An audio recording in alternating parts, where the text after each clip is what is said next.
I suppose it is possible that Europeans, not just the people, but the puppet governments, it's possible that they could realize that the United States is pushing them into conflict with Russia that means nuclear war, in which case they have no interest. This becomes a price too high. And if the European governments were able to realize that, then they may break off from the United States and have an independent foreign policy and try to move away from this confrontation. But if they don't realize that, the Orwellian state will disappear with all the others because nuclear war has no survivors. It has no victors. The Americans are pushing toward nuclear war because the Americans will not give up their demand that they are the world, the people who exercise world hegemony over others. And that is what's driving all of this. It's this American neoconservative ideology. All of the Europeans can see that they are what enables this, and that NATO doesn't need to be there. It should have gone away when the Soviet Union collapsed. If they can realize that, break from Washington, then the whole world can be different.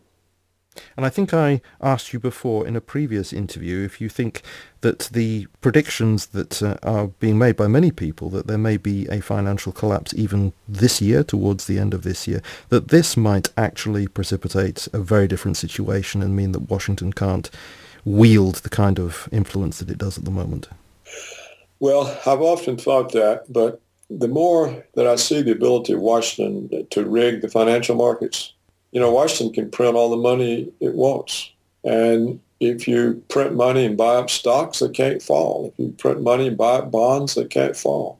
So I don't really know. Where I think what Washington has learned is that it can rig financial markets to such an extent, one way or the other. I mean, right now you would think that gold price would be through the roof, and yet it keeps falling because Washington drives it down by selling naked shorts in the futures market.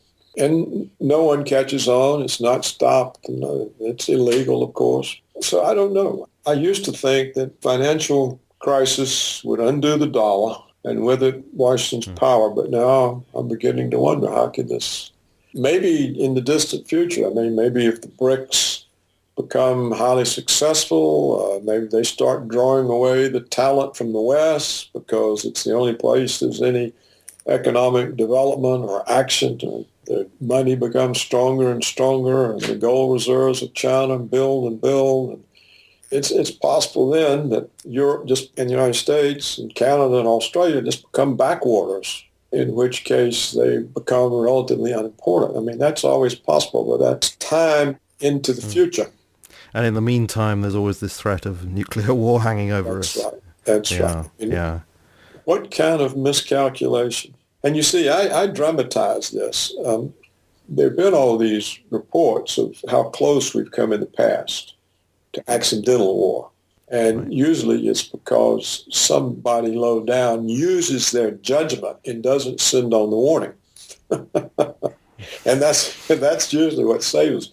But now think about today. Think about some American officer somewhere in a strategic command, and he's subject to constant demonizations of Russia. It's this, Putin's rebuilding the empire, the Russians are invading Ukraine, the Russians are going to invade Poland, the Baltics, this. He just gets this over and over and over and over, and he's sitting there, and in comes a false signal of Russian missiles. What's he going to do? He's already loaded up. He's already primed to expect that. The propaganda has produced in his head the reality. He doesn't say, this must be a bad report. There's no reason for them to be sending missiles over there.